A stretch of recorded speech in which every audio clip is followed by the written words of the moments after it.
네. 자, 그 1인 가구는 느는데 소형 아파트 품귀 온화 이런 기사를 통해서 한번 좀 알아볼 텐데요.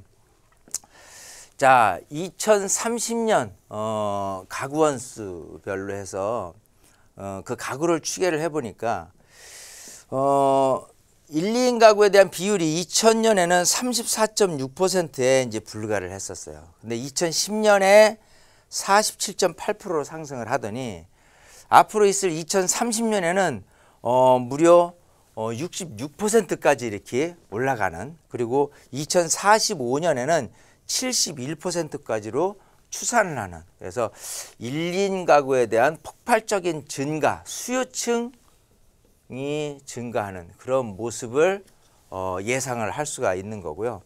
자, 어쨌든 10채 중 7채가 1인이나 2인 가구가 되는 셈이 될 텐데, 그에 반해서 이렇게 59제곱미터 이하에 대한 공급은 턱없이 부족하게 16.5%에 그친다. 그래서 수요는 1인 가구가 굉장히 늘어나는데 공급은 상대적으로 늘어나지 못하는 이런 구조로 가고 있는 모습을 이제 볼 수가 있죠. 그래서 어쨌든 전용 면적 59제곱미터 이하의 8년 평균 비율이 16.5% 정도로 나타나니까 전용 면적 이렇게 요거보다 큰 뭐 24평 아파트 이상에 대한 부분에 대한 비율하고 비교해 본다면 4분의 1 수준이라고 생각을 하니까 굉장히 조금 이런 식으로 작은 소형 아파트에 대한 공급량이 이렇게 작다라는 것을 이제 지켜볼 수가 있습니다.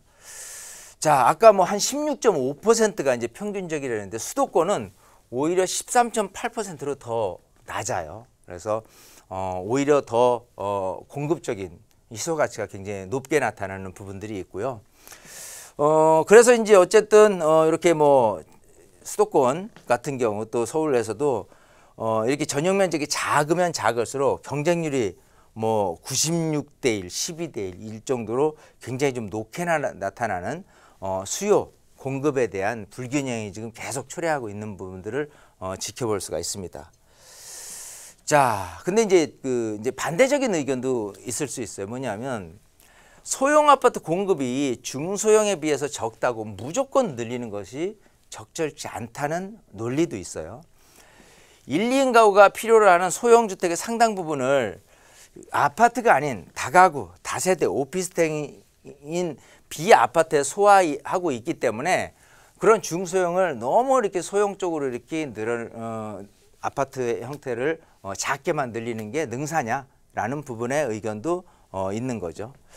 자, 또 이제 전용 59제곱미터하고 또 이렇게 전용 59제곱미터를 초과하는 그런 부분의 가격 차이가 점점 좀 줄어들고 있기 때문에 이왕이면 좀 비슷한 금액을 약간 더 주더라도요, 좀 넓은 집을 소환하는 그런 수요자들의 어떤 선호도도 그 만만치 않은 것도 이제 지켜볼 수 있는 부분이고, 또 이제 2000년대 초반부터 도시형 생활주택 공급이 늘었기 때문에 재고주택까지 감안한다면 소형주택은 그렇게 실질적으로 비중이 적지만 않다라는 반대 의견도 있습니다.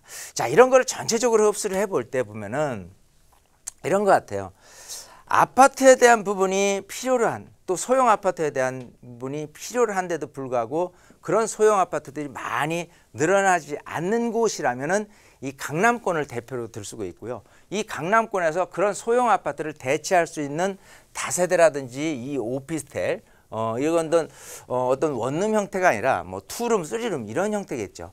이런 부분에 대해서의 수요층들에 대한 어떤 그 갈구 현상, 어떤 그런 목마름 현상은 분명히 계속해서 꾸준히 나타날 거로 보이기 때문에 이거를 봤을 때는 지역적으로 이런 그 소형 아파트를 이제 그 많이 안 짓는 곳에서의 그런 다세대라든지 이런 부분들에 대한 어떤 희망적인 부분도 굉장히 조금 좋은 그 얘기일 수도 있다라고 생각이 듭니다. 어쨌든 전체적인 시장에서 놓고 봤을 때 지금 소형 아파트에 대한 부분인데, 소형 아파트가 1, 2인 가구를 주도하고 있을 때 1, 2인 가구가 어느 부분으로 흡수가 되느냐에는 지역적으로 분명히 달리 나타날 거예요. 왜냐하면 지방이나 이런 데 가더라도 그런 뭐 다세대라든지 오피스텔보다는 소형 아파트에 많이 지어놓고 그쪽으로 이렇게 몰림 현상이 강하게 나타났을 때 그런 소형 아파트가 가격이 오를 수 있느냐는 좀 고려를 해볼 문제지만, 상대적으로 봤을 때 서울 수도권 또 서울 안에서도 굉장히 좀 집중화되는 현상 같은 경우는 그런 공급량이 부족한 거를 그 틈타서 그런 공급적인 부분들을 해소할 수 있는 그런 다른 대체재 물건들이 더 오히려 각광을 받을 수도 있다는 반증이라는 부분도 있을 수 있으니까요. 꾸준히 어쨌든 1인 가구 느는 데 있어서 어떤 소형 아파트에 대한 통계 자료 꾸준히 살펴볼 필요가 있지 않겠느냐 생각을 해봅니다.